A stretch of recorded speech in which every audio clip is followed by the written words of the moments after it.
sahobalarning ichida shijoat, odillik, haqgo'ylik, ixlos, itoatgo'ylik, omonatdorlik, taqvo, mas'uliyatlilik kabi oliy sifatlar ila tanilingan Umar ibn Xattob radhiyallohu anhu haqlarida suhbatlashamiz.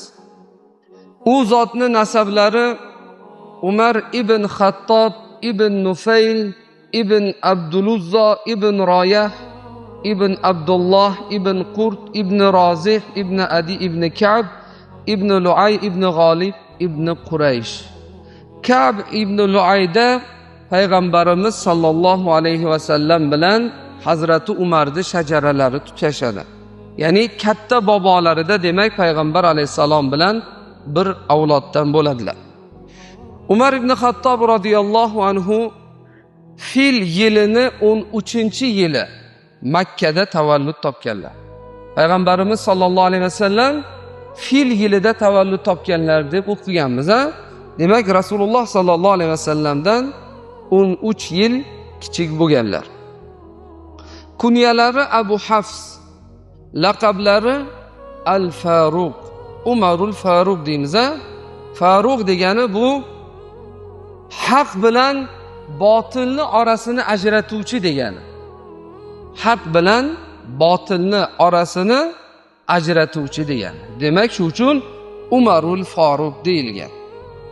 Hazrati Umar ibn Xattob radhiyallohu anhu ning ko'rinishlari, yuz, ko'z va burunlari juda ham chiroyli, oq sariqdan kelgan, uzun bo'ylik, bahaybat gavdalik, qat'iy so'zlik, jiddiy fe'l sohibi, sabot va qattiq qalb egasi, chapaqay bo'lganlar, lekin ikki qo'llarida ham har bir ishni mukammal ado etadigan kishi bo'lganlar.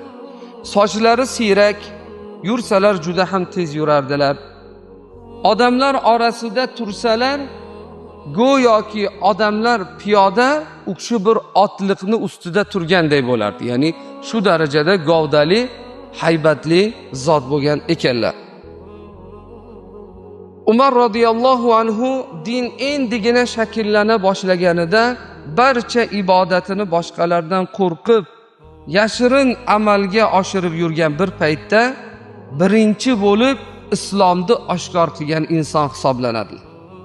Birinchi bo'lib Amirul Mu'minin deb atalganlar.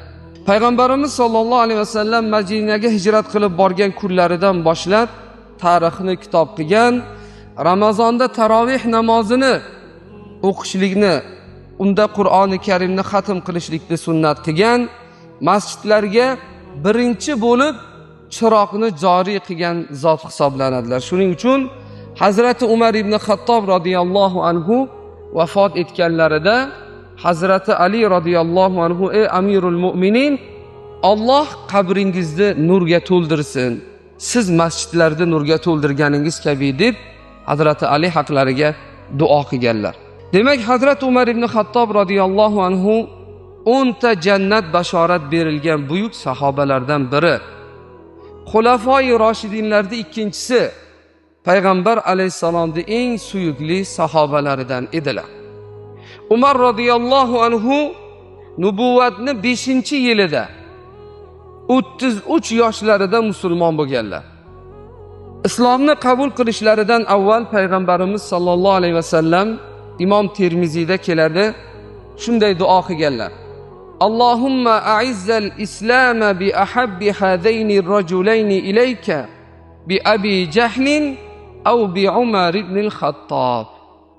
Ey Allohim, mana shu ikki kishidan Abu Jahl yoki Umar ibn Xattobdan qaysi biri o'zingga suyukliroq bo'lsa, islomni u bilan aziz qilgin deb Payg'ambar alayhisalom duo qildilar. Mana shu duoni sababidan Hazrati Umar ibn al-Xattob islomni qabul qildilar. Hazrati Umar islomga kirganlaridan so'ng butun kuch g'ayratlarini islom diniga xizmat va musulmonlarni himoya qilishlikka sarfladilar. Shuning uchun ham Abdulloh ibn Mas'ud radhiyallohu anhu aytadilarki, Umar islomga kirgandan boshlab biz musulmonlar faqat aziz bo'ldik dedilar. Rasululloh duo qilgan edilar-da, ikki Umardan biri bilan islomni aziz qilgan degan edilar. Endi bu ulug' sahobiy Abdulloh roziyallohu anhu aytibdilarki, Hazrati Umar islomga kirishlari bilan biz musulmonlar faqat aziz bo'ldik dedilar. Bir kuni Rasululloh sallallohu alayhi vasallam aytdilarki, tushimda menga bir qadah sut olib kelishdi. Ana shu sutni qonib ichdim. Hattoyinki u tirnoqlarimgacha kelgandek bo'ldi. So'ngra esa ana shu sutdan ortib qolganini Umarga berdim dedilar.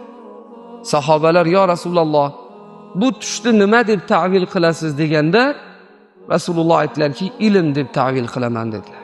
Ya'ni Alloh menga ilm berdi, shu ilmdan men Umarga ham berdi. Abdulloh ibn Mas'ud radhiyallohu anhu aytadilarki, agar Umar radhiyallohu anhuni ilmlarini tarozini bir pallasiga qo'yilsa-yu, boshqa hammanikini bir pallaga qo'yilsa ham Hazrati Umarning ilmlari og'ir kelardi dedilar.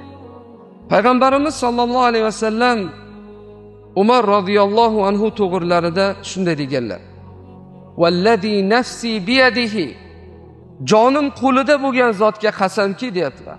Allohga qasamki, "Ma laqiyaka shaytonu qat salikan fajjan illa salaka fajjan g'ayra fajjik."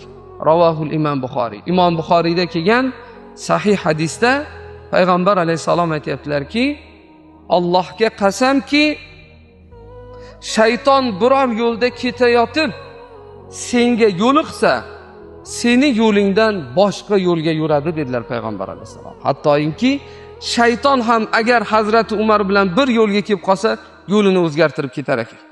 Ya'ni shu darajada Hazrati Umardan hattoki shayton ham qo'rqib qochar ekan.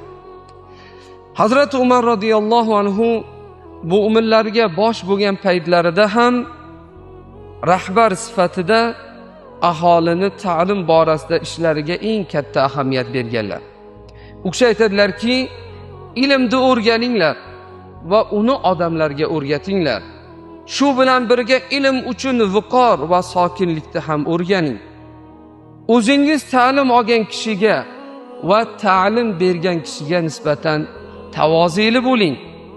Jabr istam ko'rsatuvchi ulamo bo'lmang.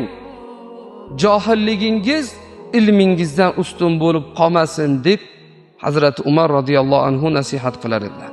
Hatto navqiron yoshlarga qarata aytadilarki, rahbar bo'lishdan oldin ilm o'rganing dedilar. Rahbar bo'lishdan oldin ilm o'rganing, ya'ni o'sha rahbarlikka munosib ilmni o'rganib, undan keyin u joyga o'tiring dedilar. Hazrati Umar radhiyallohu anhu 10 yil mu'minlarning amiri bo'ldilar. U kishini davrlarida ko'pgina diyorlar fath qilindi. Islom ziyosi bilan burkandi. U zotni tashabbuslari bilan ko'plab shaharlar qurildi. Hijriy taqvim asosida yil sanasini hisoblashlik joriy etildi. Mana hijriy sanani demak eng birinchilardan bo'lib tashabbuskori Hazrat Umar ibn Xattob radhiyallohu anhu bo'ldilar. Qozilik mansabi ta'sis etildi. Ya'ni adolatni ta'minlashlik uchun har bir shaharda qozi bo'lishligini Hazrat Umar boshlab berdilar. Devon tuzildi. Mana bugungi kunda prezident devoni deymiz-ku, administratsiya. Shu narsani ilk bor Hazrati Umarning davrlarida tuzildi va ana shu devonga eng katta, eng ilmli sahobiylar u kishiga hamroh bo'ladi. U kishini ishini yo'lga qo'yildi va tarixda birinchi marotaba qariyalarga nisbatan moddiy ko'mak tayin qilindi. Bugungi kundagi ana shu pensiya deymizmi? Birinchi bo'lib Hazrati Umar ibn Xattob radhiyallohu anhu shu narsani ta'minladilar. Bundan tashqari juda ko'plab olamshumul loyihalar insonlar manfaati uchun joriy qilindi. Milodiy 20-asrning oxirlarida g'arblik mutaxassislar tomonidan insoniyat tarixida jamiyatlarga eng ko'p foyda keltirgan shaxslarning ism shariflaridan tuzilgan ro'yxatda hatto ular g'ayridin bo'lsa ham, islomga dushman bo'lsa ham Hazrat Umarni 4-o'ringa qo'yib qo'yishdi.